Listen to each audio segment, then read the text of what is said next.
Hello, everybody. This is Constance from Mysterious Galaxy. I want to thank you guys for joining us tonight. I'm really excited about both of the authors we have tonight because these books, they're very different in what they cover, but they're both so incredibly interesting. And so you may be asking, who are these authors she is excited to introduce? And let me go ahead. We have Gary Phillips. Gary, if you could raise your hand. And then we have Johnny Shaw. He's on this side of me. I'm not sure on your screen. And just to give you guys a brief little introduction, Gary Phillips' book.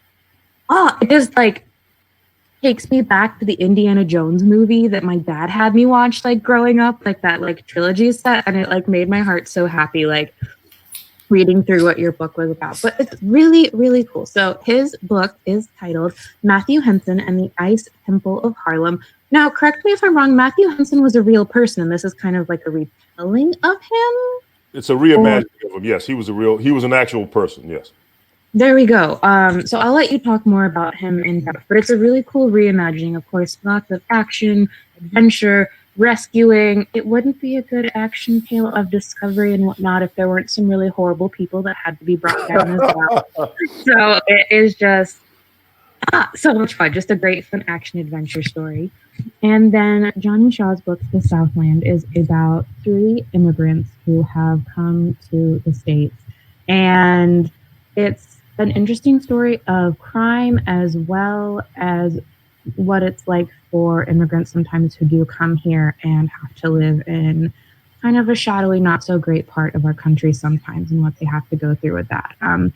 It follows 3 people, but a son goes missing, and then the mother of that son goes on, understandably, a quest to find her son and get him back, and you learn a lot more about the world through that.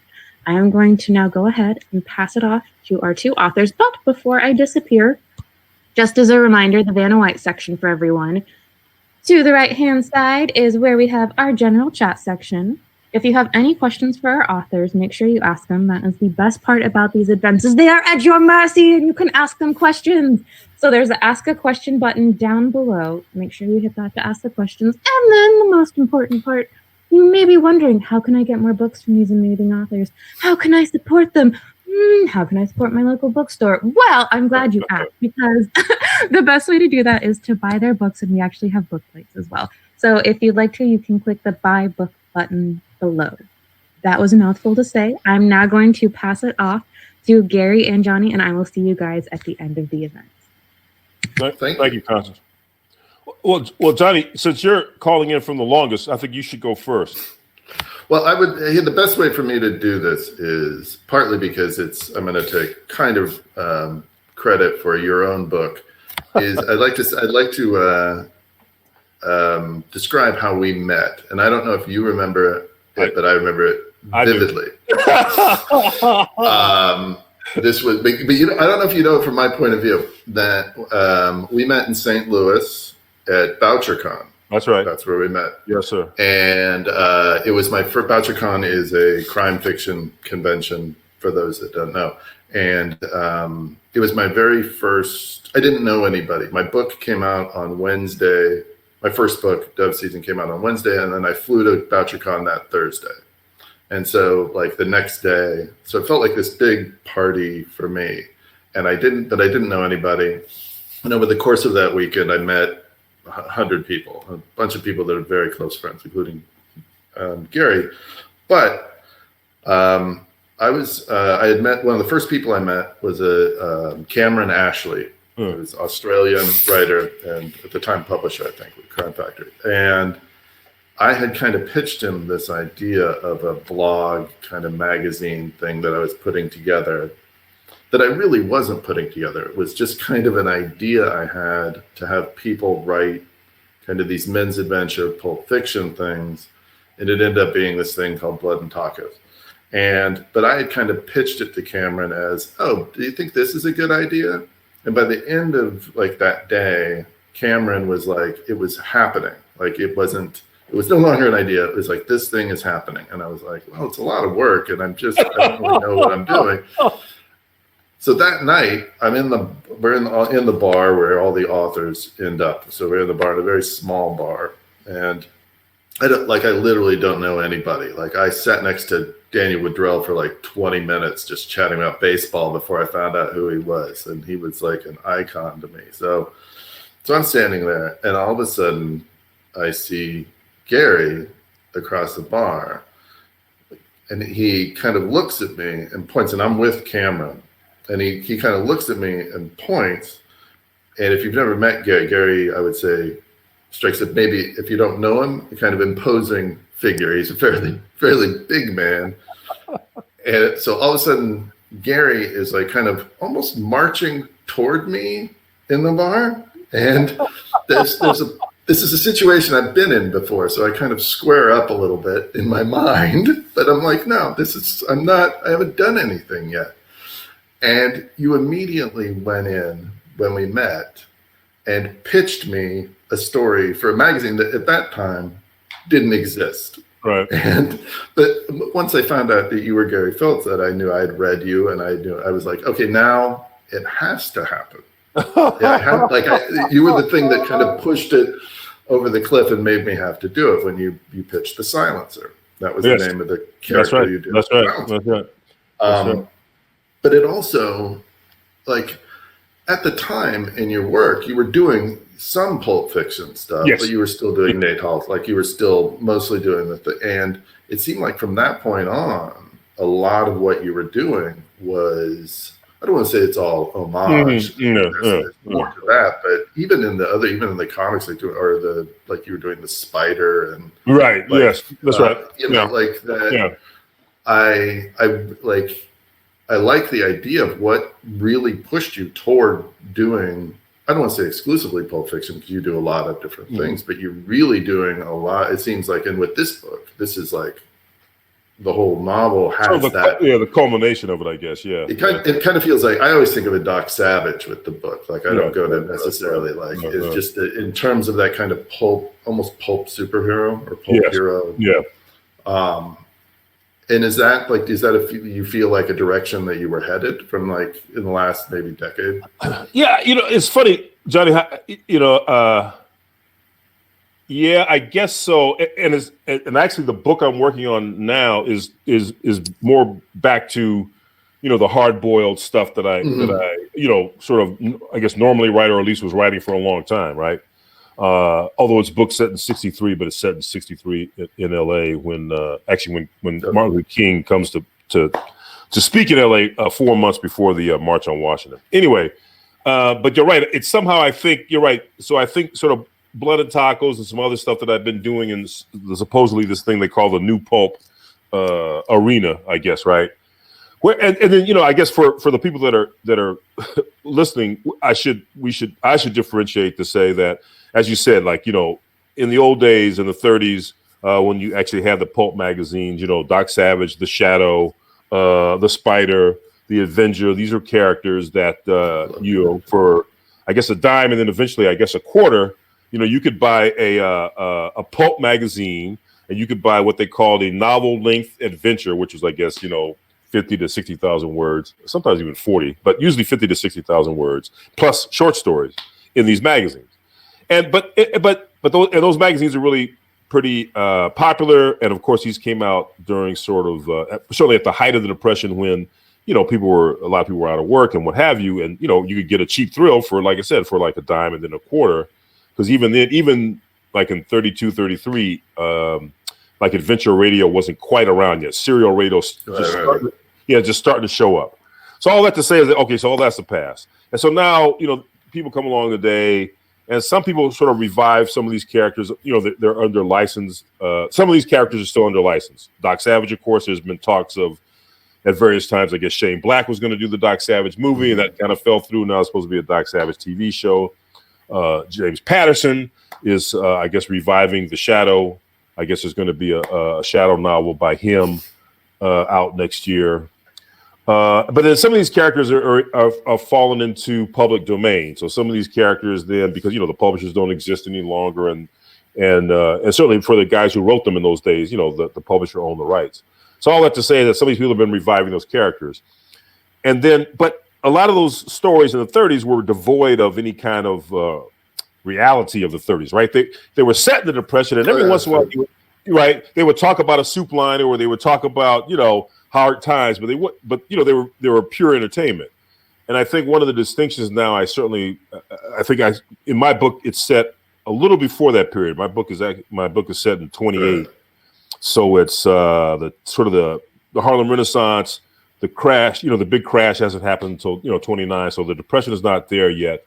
But it's Harlem, and so I talk about sort of the racial dynamics of the day in the context of still telling a pulp story. But this helps in the segue to, I think, the question that I would have for you then is to say, for the Southland, which takes a very heavy duty premise, right? And without getting, stepping in anybody's politics for the last 4 years or 8 years or whatever you want to talk about. Nonetheless, it's been a volatile issue. Right? Whichever side of the fence you reside on, there are strong opinions. And so my question to you is, and how do you take that volatile, powerful issue, and of course you're going to humanize it, but did you have trepidations about when you started, on the road to making this book? Yeah.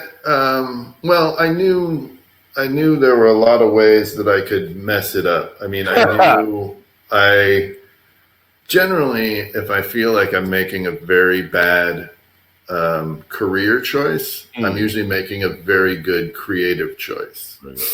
Not great. That's great. That's great. That's great. I pretty much knew there were a number of reasons why I started writing the book that I didn't.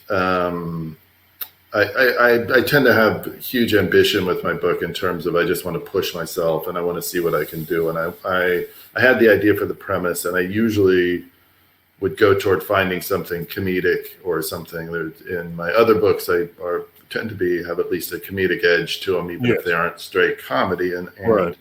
I couldn't kind of I couldn't kind of find my way to that, and so I held on to the story. And then the book I wrote previously, which was funny, I felt like there was a certain period of time where I was writing it, whereas 2017 I think 2000. No, I wrote it in 2018.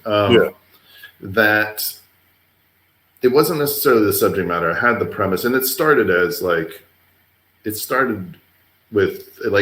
one man as the lead character, and then slowly that became a woman, and that woman became three women, so I could tell these multiple stories. So it happened that the actual construction of the story was very organic. But what I realized is that when you write comedically, when serious events are happening around you, politics, everything around you, you kind of sit above the fray. You're a bit of the jester making fun of everything. And I didn't feel good in that position. And I kind of wanted to find my compassion or kindness and kind of write from that point of view rather than just from a polemic, critical. Like you can write, like you have your opinions, but I just don't want to state my opinions. I don't want to be a part of the story. I want to show. Yes. So I wanted to approach it kind of like, I don't know, I mean, this is the simplistic, but a European film, like a French film. I wanted it to just show. I wanted to be the story, but I wanted the crime story to be the heart of it. The only way it works is if it's mostly a crime story, that it's entertaining, that it moves quickly, and that you see these lives. I mean, that's why you do the pulp, you can write it as a pulp story, is that it fulfills the genre kind of elements, while at the same time you can make it about something serious and not satiric in this sense. It's not right. Not satiric. You're right. That's right. Not that we're laughing up our sleeve at these folks. That's right. Yeah. Exactly. So and then of course I didn't think I could pull it off. Yeah. I wasn't sure. I'm writing about women, which I'd never written as the main characters. Yes. I'm obviously a white dude, and this is I didn't know I write kind of in a vacuum. I was aware of Own Voices, but I didn't like American Dirt and some of the things that happened. That did not go unnoticed, but I held on to the kind of Colson Whitehead quote, which was, and I'll clean it up so I'm not swearing, but you can write about anything as long as you don't mess it up. Mess it up. That's right. There you go. That's right. That's it. And I, I wasn't doing it under contract. I didn't, but I wrote it. And then when I finished it, I felt like I pulled it off. It went through sensitivity reads. It went through all the kind of necessary, but I couldn't have done it without, I mean, you kind of know if you pulled it off or not, but you still need people to check you. That's a good point. That's a good point. Had you done that before in terms of sensitivity reads? No, I mean, I've been writing about the border for 10 years, and so, no, I think maybe it's just arrogance, or, I mean, you could say privilege even, that I always kind of held on to the idea is if you could convince readers in the first half of the book that you knew what you were talking about, you could make up a bunch of stuff in the second half of the book, and because you've established yourself as some sort of expert, right? No, because I was drawing a lot from personal stuff and personal experience. I wasn't going that deep into things. And so I'm gonna bring it back to you, see if we can be pros about this. Most people, I don't know. Like I obviously I had to look. Like when you wrote it, like the name Matthew Henson rang a bell, but I do not remember who he was. Right. Most people, when they're fascinated by a real historical figure, they write a biography, or they write a more but maybe a bio. Like the fact that was that the immediate response when you? I mean, I don't know when you learned about Matthew Henson, but kind of, can you walk me through how you got from Matthew Henson to person? Yeah, right. To Matthew Henson, the icon, swinging through windows. Well, no, I had known about Henson for a long time, and I'd also known that he'd gotten, because he was black, he was actually the only black man on all, I guess it was 8 expeditions. I guess it was the 8th. I think it was the 8th expedition when they finally make it to the North Pole. Mm-hmm. But I also, so I always knew about him, and whatever. It was just, part of, stuff in your head. And I'm gonna speaking of quotes, I'm gonna quote from the man who shot Liberty Valance, because I actually used that quote. I did a piece on Crime Reads maybe several months ago, because the book originally was going to come out in February. Then because of COVID and some other stuff, things that happened, and we both have the same publisher. Things are happening at with polls as with other small presses, and so it got pushed back, which is fine because I'm glad it got pushed back actually till now. Anyway, but at the time, I there was a great quote in I'm probably going to mess it up a little bit, but it's from the man who shot Liberty Valance, and where the guy talks about when he's interviewing, the film starts, he's interviewing Jimmy Stewart, who's supposed to be much older now, and he's recounting these events from the past. And Jimmy Stewart's been a state senator and whatever, and but his reputation was made because he's supposedly the guy who kills the villain Liberty Valance, right, played by Lee Marvin. But the guy who's interviewing him is a newspaper man, and he actually knows. And when he finished, Jimmy Stewart finishes telling the story, then he knows the real story, right? That he did. He's not the guy that did it, but the guy says, this is this is the West, Mr. Starter. When the legend and the truth collide, print the legend. Right, and we've done that, right? And certainly, not. There's no indictment on Western civilization. Hell, I grew up, watching these Westerns and stuff, and Buffalo Bill Cody and the Earp brothers, all that stuff, right? All that stuff has been we've mythologized, Wild Bill Hickok, we've mythologized all those characters from the past. And in some way or another, and I guess this still gets us back to the first question or the first point, which is to say, I think the culmination then became, I've been writing these pulp short stories. And I think I'd even written, I'd been thinking about writing this pulp novella, and then some reason, I guess, I don't know what I was watching or whatever came to my mind. I thought about Matthew Henson, and I had never read.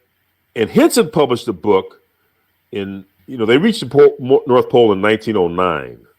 In 1912, Henson publishes a book called A Negro Explorer at the North Pole. Now, it's not really a memoir. I mean, I'm sorry. It's not really a biography. It's really more of a memoir of that time period, of those various times when they try to get to the pole, right? And but it just so happens, as fortune would have it, the edition of the book that I bought, they've been reprinted, I guess, various times with various publishers. Just happened to have this introduction by a professor, S. Allen Counter.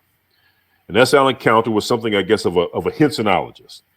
And in his introduction, he hinted at things that because if you read the memoir, and I read the memoir, it's very staid, it's very sedate, but clearly the fact that he's the only black man on these expeditions with all the other white men, and this is 1908, 1907, it wasn't like all roses and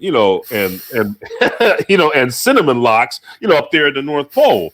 And so then you read Counter's, I read Counter's introduction, and then I read Counter's book, which is what's it called? The subtitle is White, Black, and Eskimo at the North Pole, but I'm forgetting the actual title of the book. So Counter talks about the fact, which, by the way, neither Perry nor Henson talk about in their memoirs. Both these men, for instance, had children by Inuit women up there because the nights are long. And Perry was married at the time. Not Henson at least was a bachelor, but Perry was in between the wives. He was divorced at the time. And anyway, so in Counter's book and in Counter's tracing down, because he goes back to this part of Greenland to find the sons. This is in the 1980s, and he finds both the sons who were at that point in their 80s, and he brings them back to the States.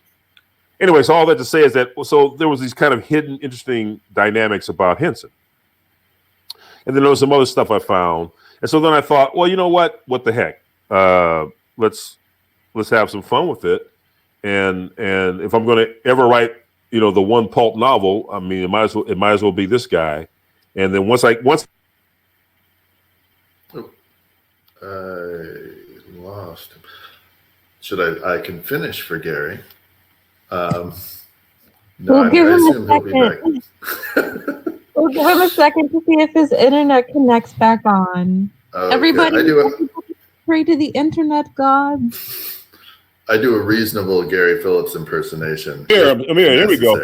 No, not going to be necessary. That's right. I got kicked out. I don't know what happened, man. It must be me. Anyway, so all that to say is that once I latched on the idea that I was going to be Henson, then I took some of the elements from his real life. Like, for instance, in reality, Henson actually was the only one to learn the Inuit languages. He was the only one to pal around with these guys, and so because yes, even Henson at least gets mentioned about the North Pole. The 4 Inuit men who are also part of the expedition, they never get mentioned, right? So I certainly put them in the book, and anyway, so all that to say is that it wasn't, like you said, it wasn't about trying to be PC. It wasn't trying to. I'm not trying to give you a message. I'm not trying to hit you over the head with anything. I'm just trying to tell you about a guy. I'm creating a character, right? I'm creating a character from a real guy, but I'm also setting it in 1928. America. I mean, there's certain things you just can't ignore because that's just the reality of that time period. Well, it's not even that you can't ignore it. It's that it's an incredibly just from a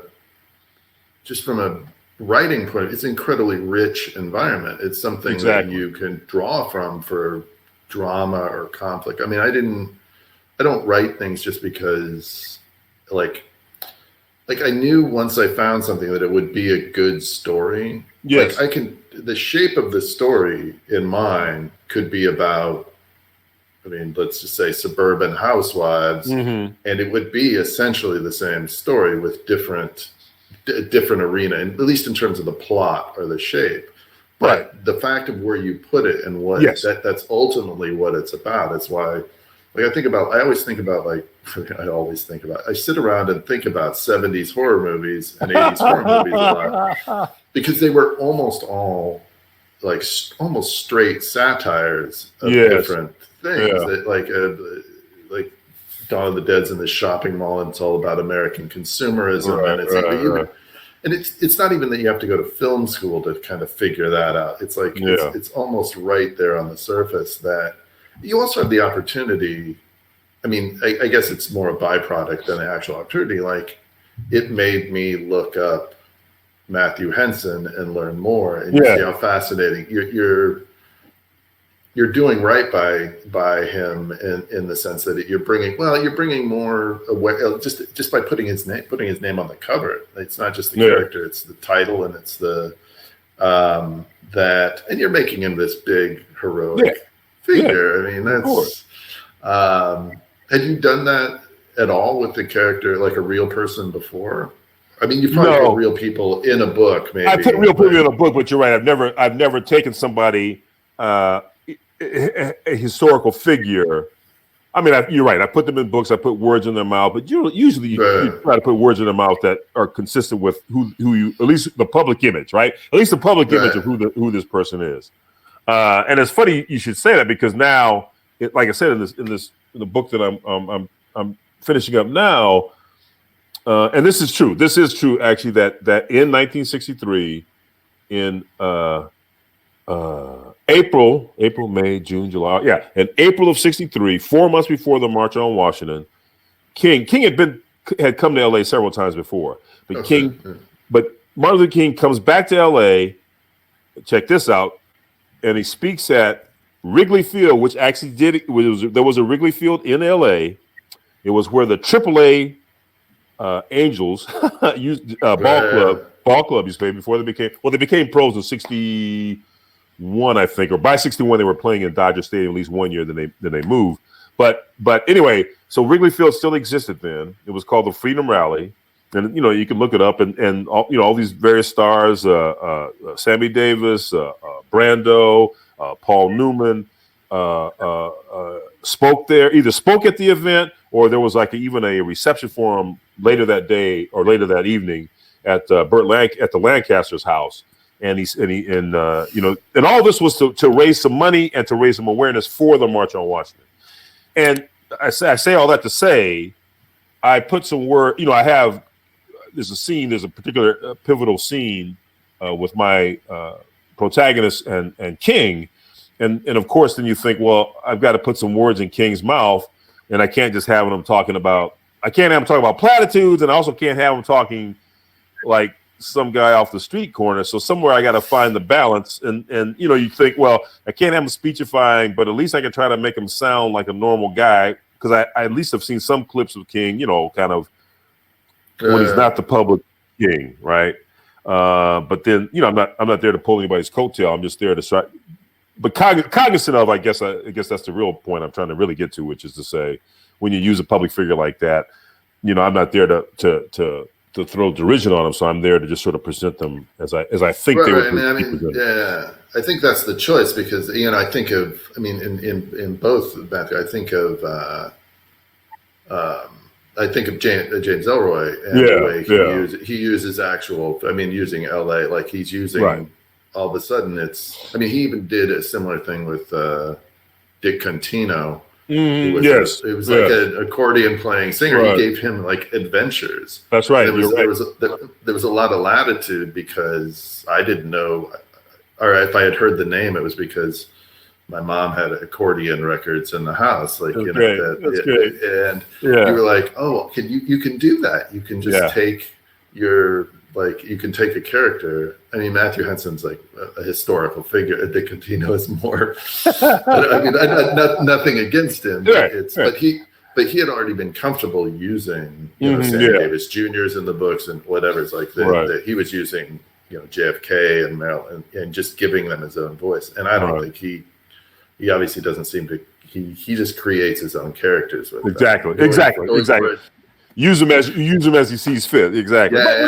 But to some extent, I'm not letting myself off the hook on that regard. Yes, obviously I've used Henson to some extent. Because in real life, Henson's life was not, it wasn't. He was he actually was lauded. He was lauded in Harlem, because he was born in Baltimore, and actually, like a Dickens character, he actually did run away from his cruel stepmother. And became a cabin boy at 12, and got to see some of the world with the kindly old Captain Child. It's right out of Dickens, man. It's right out. It was it's Robert Louis Stevenson. Exactly. But in reality, when he got back from the expedition, and like I said, he was lauded some. But he wound up. He was a clerk at the customs house in Lower Manhattan until he retired, and he retired, and he had like a little jive pension, And actually, a couple of times when some well-intentioned people in Congress tried to push through a pension for him because a congressional pension had been established for Perry, the Dixiecrats, or what we would now call the Dixiecrats, blocked that, so that he never got that kind of pension. And it was only because of again, going back to Professor Counter, it was only because of Counter in the 80s, and Counter petitioned Reagan, who was the president then, to have Henson's remains removed from the graveyard in Baltimore and interned in Arlington National Cemetery, as Perry had been. And we know, full honors and stuff. But it was only because of Professor Counter's intercession in that, after decades of that not happening, that took place. So I don't know. There's a lesson there somewhere, but yeah. Anyway, but so what do you think? I mean, it's interesting to think about when you write, stuff that has, there's a social political veneer to the Southland. Yeah, and I guess one of the questions I'm always curious about then, and like you said, look, you got to write the book you want to write. But is it a book? It's not a book, like, you don't want to preach to the choir. So I guess the question then, or the hurdle then, is, Johnny, how do you think you might get people who maybe on this other, tip on that question, come to the book? You know what I'm saying? Uh-oh. Did Johnny freeze up? I think he did freeze for a second. Oh, there you go. I lost the end of that question. All right.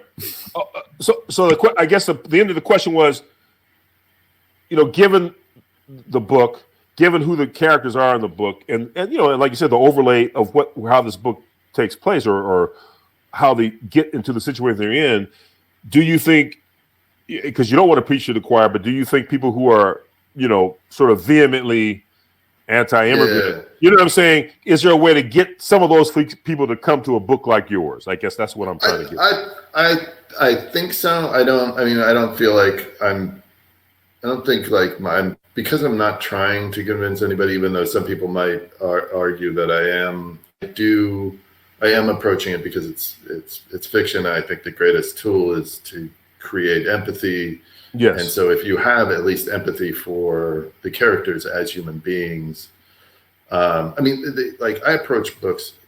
I've never written about anything but underdogs. That's all I know how to write about. And so it doesn't matter how the tone changes. It doesn't matter if it's comedic. It's just, I want the people to start in a hole, dig further, and then eventually maybe climb their way out. Like that. It's like I defined my genre one time as three dumb guys with a really bad plan. And this isn't that much different. Like, I mean, it's not guys, but they don't know what they're doing. Yeah. I mean, that's kind of how it started, when it was one unauthorized immigrant, a man. Yeah. And I originally was structuring the story, and there was a part of my brain going, well, what would make it harder? It would be like, oh, it'd probably be harder if he was a woman, or it would be harder, because of societal things. So you keep putting that pressure. Very good. It's even why I attach. I mean, this is just a like kind of nuts and bolts writing thing. It was just like, if someone doesn't have, if you're living, if you don't have a phone, if you don't have a car, if you're living in LA without a car, just everything takes longer. Everything, it's hard to be poor, or obviously poverty. Or if you can't call Uber, you can't call, exactly. That's right. You can't. You don't have a computer. You don't have resources. You don't want to go to the police. You don't want to. It was all of a sudden there were these really good obstacles, and I didn't want to. And this is nothing against him, but I didn't want to kind of John Grisham the subject by having a white lawyer. Right, that's it. Helping some immigrant. I mean, that's it. It seemed like there was a shape, and I don't think he's written that book. I don't know, but you could see it, and I could see it in my mind, and that took away that kind of underdog nature of it. I felt like it had to be boots on the ground, the people that were unprepared for the situation. Take it. That were just driven and had to do it. And it really isn't that much different than my other stories from that kind of broader thematic idea. But then, I mean, I can't do that flippantly. I can't just say it's now I know. And so, no, I was terrified when I wrote it. I was the upside was I wrote most of that book in Zagreb. And it was good to be, even though obviously I wasn't an immigrant, but it was good to be in a country that I didn't speak the language. And to be kind of at least a tiny bit of an outsider. That's right. Right. Dig that. Uh-oh. They're messing with Johnny again. Oh. There we go. Wait. Oh, he's back on. They're back. Okay. Sorry. They're back. You're back. You were saying in terms of being an outsider. Oh yeah, slightly an outsider. It was it removed me from everything else. So that was a good idea. I kind of write in a bag. I'm on Twitter, but only in spirit. I don't really, I prefer to just kind of write. And then find out that I'm unpublishable. No, that's no. Not at all. People keep putting them out. That's it, baby. That's it. I guess should we ask a question? Should we tap that? I'm scared to tap it because it might go away. See you. Oh, you can't see me. Oh, what? No! It just covers your face. It's good. That's it. That's right. Can you read? What are the key elements that make a book pulp? And then wait. And then what? I'm gonna ask you. Let's ask the other question first. I'll ask the other question first, and then we can both answer this one. Okay. What is the most challenging part of fictionalizing a real character? No. Wait. Where's it, Pope? We kind of talked about that. Let's see. All right, we kind of talked about that. All right, but I'm gonna just say real quick about pulp. Real quick.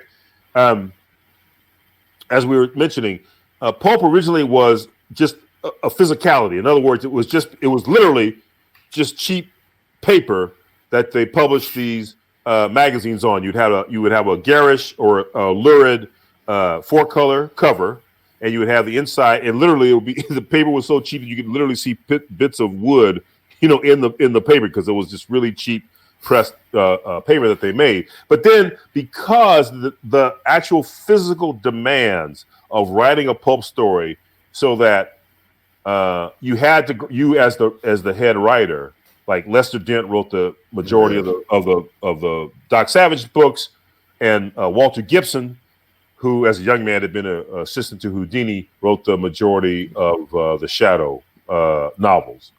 And at one point, in fact, the Shadow was so popular, they were publishing the magazine twice a month as opposed to just monthly. But so as the writer, you still had to grind out, like I said, 40 to 50, maybe 60,000 words a month, on these stories. And some of these guys are so good that they would not only write the lead feature, but they would write some of the short stories, which they would put other names in the short stories. And so because of the fast nature of having to knock these stories out, pulp became a kind of style, a kind of staccato style, a kind of over the top villains, outlandish kind of plots. If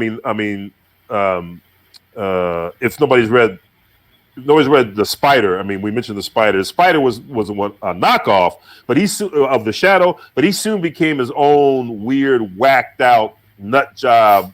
He was like the Punisher of his day, right? He was just like this totally whacked out weird cat. And the stories were like crazy. Like one guy, I remember one villain was gonna unleash bubonic plague through, because he had infected all these pigeons, which hopefully I'm not giving anybody an idea. When he comes back.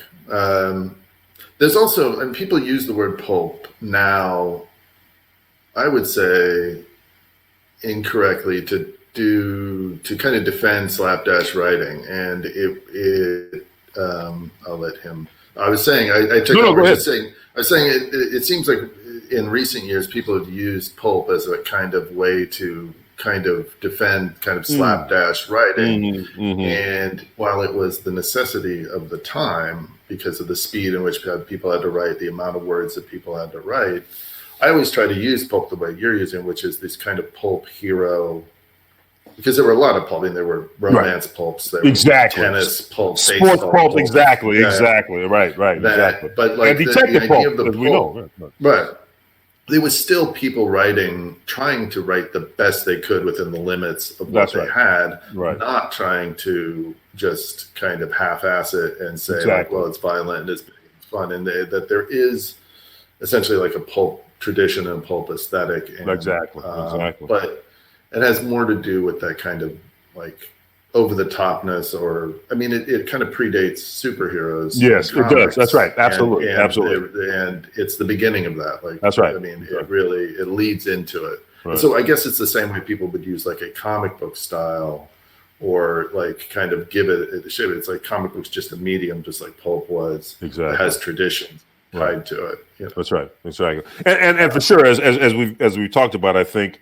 And certainly the idea now with retro pulp or whatever the heck it is that some of this is doing is it carries on some of that tradition, the fast pace and the kind of staccato style, but it also slows down now, and because it does a lot, it does, I think the audience itself would demand it, that you have to have more introspection of these characters, which you particularly didn't necessarily have before. Although even then, some of that showed up. And then certainly the case that I think, at least for the stuff I try to write, I try to leak in some of the realities of that day, whatever that time period is.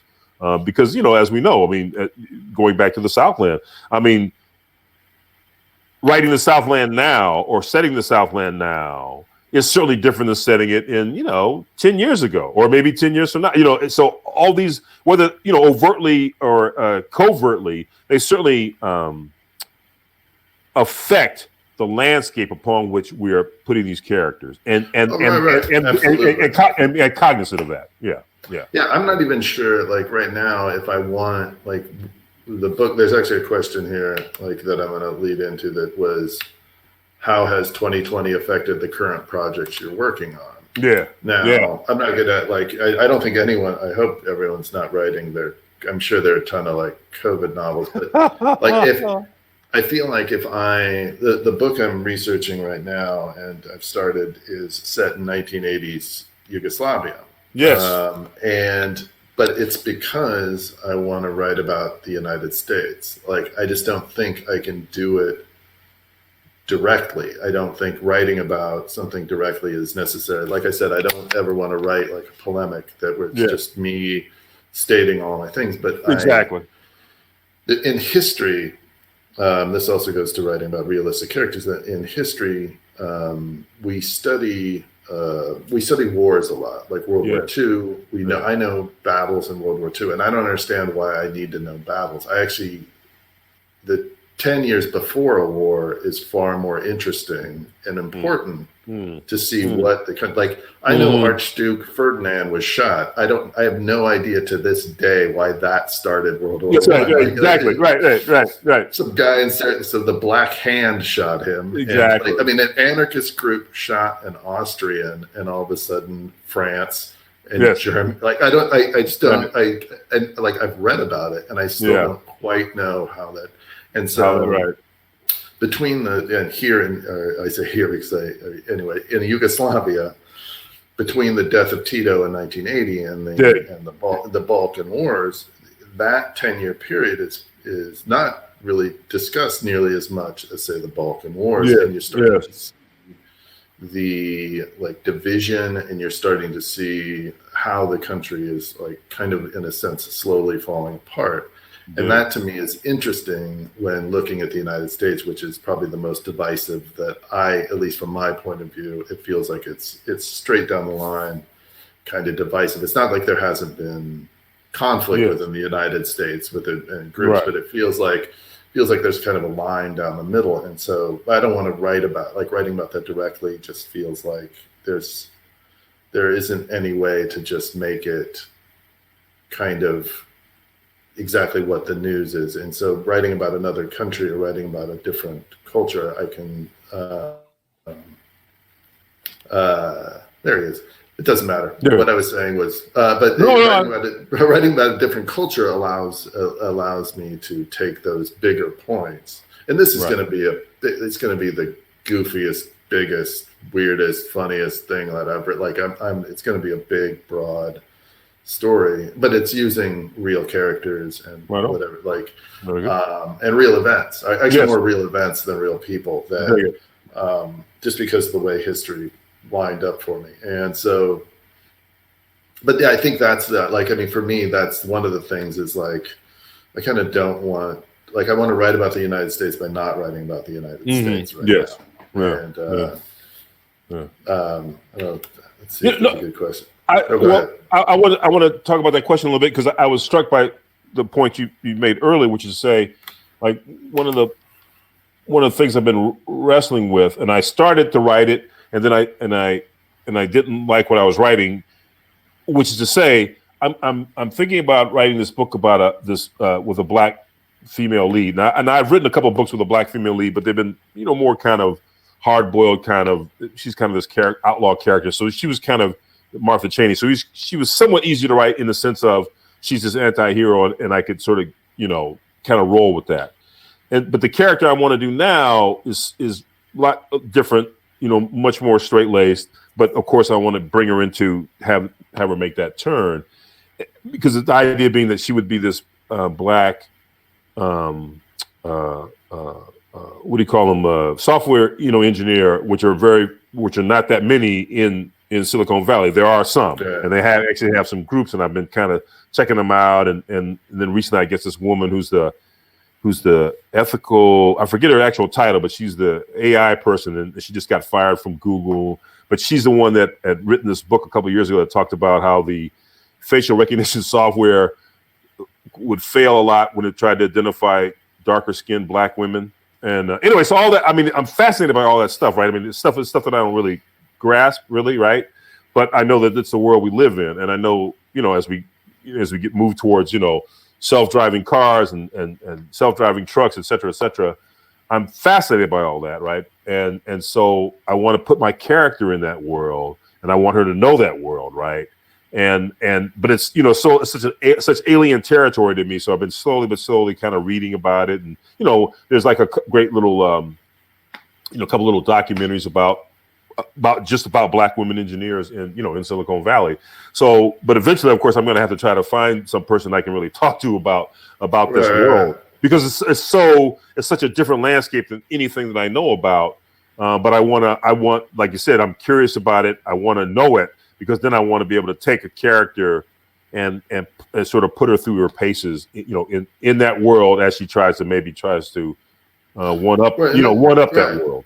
Yeah, and that's the thing. Like in terms of research, and like I tend to talk. I think I get all the books, and I get stacks of books, and I try to read the books. Then I get really sleepy, and so I tend to want to talk to people, which I feel like partly because then I'm communicating in stories. That's right. Exactly. And I know. I mean, our good friend Krista Faust. Yeah. Yes. She's to me the model for that, in terms of talking to people, being just going and finding the people that she wants to write about. And really, because you get the details that you couldn't otherwise get. Absolutely. Absolutely. You get a truth that is much more revealing in a way in terms of what you can do. So, no doubt. Like you said, like you start with the research, you find this fascinating subject, and then it has to get to that point where you're like, I need to talk to some people.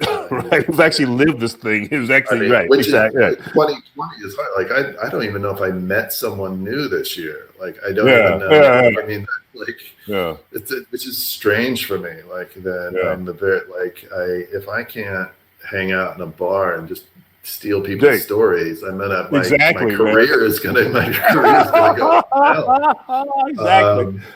That's another reason why we got to get the vaccine rolling, Johnny. We got to get that shot. You got to get that shot. It's my career. Yeah, it's my career I'm talking about here. Exactly. Taking food off that. Yeah. Exactly. Sure, world health is important, but damn it, I got stuff to write. Yeah. I got to hear some drunk guy's story that I can steal and I can make into a book. That's it. That's exactly it. That's precisely. What is this? This is a. There we go. That's it. That's a great point, Johnny. Very good. Very good. Yeah. Very good. I know. Should we look at the? Yeah, let's see if I'm gonna look at the questions. All right, you look at the questions. All right. Oh, here's what's your favorite piece of research you uncovered for your book? Oh, no! As I said, no, there was no doubt about it. Once I got onto Professor Counter's book, I was, that was it, man. I was it gave me everything. Yeah. It gave me everything because here's a good story, and not giving anything away that's in my book. But so, like for instance, as I said, you read Henson's book. It's this very surface. It's very sedate, but Counter talks about a story because he went back to, I guess they have a lot of these guys, a lot of these guys kept diaries. Henson kept diaries, Perry, and people on the expedition. Because some people actually paid to go on the expedition because that was a way to raise money, but also because then they could be part of the expedition to reach the North Pole, right? So a lot of people kept diaries, and these diaries are actually are still extant. They're still housed. So Counter read through these diaries. So, for instance, there was a gentleman from Kentucky who freely used the N-word when referring to Mr. Henson on the expeditions, right? Okay. And Henson mentions the guy once in the book. Oh, I'm sorry. He mentions him twice in the book. So, and he mentions him as he calls him a fine gentleman from Kentucky. Now, as I said, Counter pulls the coattails on that. So, but both Henson and Counter tell you this story, which is to say, and I forget, maybe he was let's just say he was on the 6th expedition. He might have been the 5th one or the 6th expedition. So when the expedition gets back to port in New York, he's not on the ship. And so they were asking about him, right? So Henson and a couple of his Inuit buddies say, oh, we told him not to go out by himself, he was going to go out in this look for something out there, in the middle of the tundra. And we think he fell into a crevasse, but Counter in his book suggests he might have been helped to fall into that crevasse. Yeah, I would think so. I like that it's just casual. It's like, right. Oh yeah, that guy. Oh, that guy. Totally. You mean Smith? Oh yeah, he was with us, and then we looked around, he was gone. So I thought, oh okay. So I use a different version of that incident, but I changed the guy's name because I don't get sued by his family.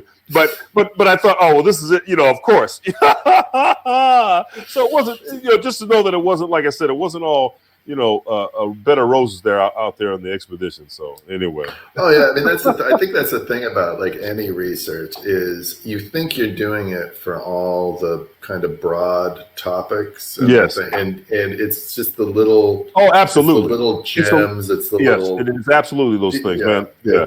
And there's like there is actually one great piece in Henson's book where he talks about. He's drowning. I mean, he's out in the middle because, these guys are, they're always going out in the middle of the ice or whatever.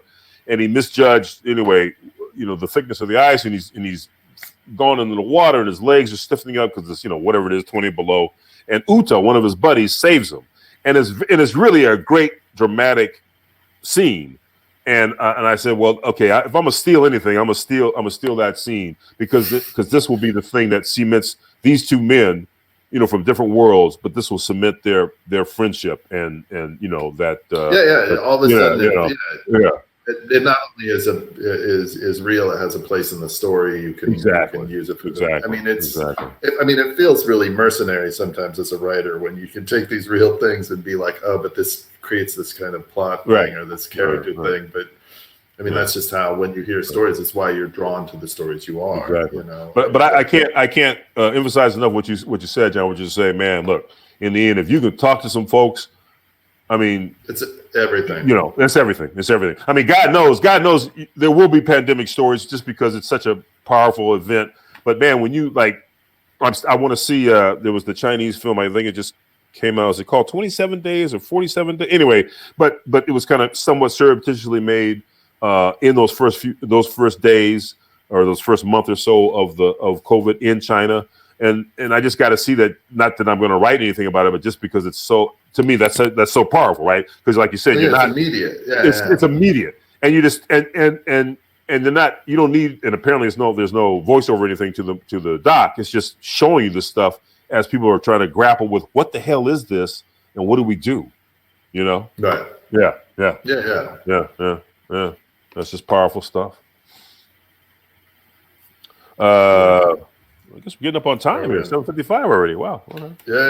Yeah. See if we got one more question. Okay. We talked about that. Like, God, this question is going to be hard. Am I just going to ignore it? That's right. What part of this book brought you the most joy to write? You go first. Oh yeah. See, I know it's actually a lovely question. All right. There's a very good chance my mom wrote it because I think she's listening. So I don't know if she is, but it's a very sweet question.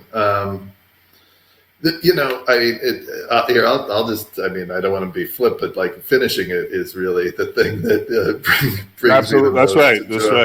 right. I'm working on a draft of a different book right now, and it's honest to God. I mean, I think like I actually thought it was more. It wasn't. I'll get to the question, but like I didn't think it was working. When I've read it, and I was like, the first 2/3 aren't that bad. But honestly, it puts me to sleep after I read like three chapters because I feel like I'm concentrating so hard on it. Yeah. But I think there's a point, and maybe this is like, and I could probably say this about every book. There's a point where it kind of comes together, and for me, it's always the second draft. Like I don't put much stock in the first draft. Like I just kind of put my ideas down. But there's this point in the second draft where you can kind of see what you were trying to do and fail at in the first draft. But because you can see what it can be, there's a point you can kind of see the end of it. Yeah. And I think it's like, I mean, I think the Southland's my 8th book, something like that. And that, like, you know, I'm getting a little better at first drafts. Like there's something instinctual that's maybe happening, or that I'm getting a little more experience. And so they come together pretty good. At least the shape of them come together pretty good. But like in the second draft, there's a point where I don't want to just chuck it anymore. Like I'm like, I think it has merit. And I know that's like a sort of a big idea that there's not a single moment. I mean, honestly, like even the research for the Southland is monumentally depressing. It's, you know, that it's like, it's when you're researching subjects that are serious, that are happening in the present. And I mean, it draws one's empathy and one's compassion, but it's not easy kind of, you know, it's not easy reading or even talking to people. So it wasn't that I don't want to say that doesn't lack joy connecting with people, but it was like doing the research for the Southland was mostly serious, and it wasn't particularly fun. It's an ongoing topic that's kind of depressing, but seeing like organizations like the Florence Project in Arizona, or Races in Texas, doing really good work in terms of they both supply legal representation for immigrants and things like that. Like to see that they're within the difficulties that are happening, that there's still people with kind of compassion, with empathy, and you know, that I think that's even with the COVID thing you're seeing. That, I mean, the healthcare workers and people that are kind of tirelessly kind of trying to overcome something that's very difficult, but it doesn't mean it's like. I don't know if that brought me joy, but it actually brought me kind of a break. Right. Otherwise, kind of. And I don't find the book's not, I don't think the book is dark by any means, but it's telling the story of people that are have far more challenges than most of the readers will, including, I mean, definitely including myself. I mean, so that's good. Yeah, that's a good point. Yeah.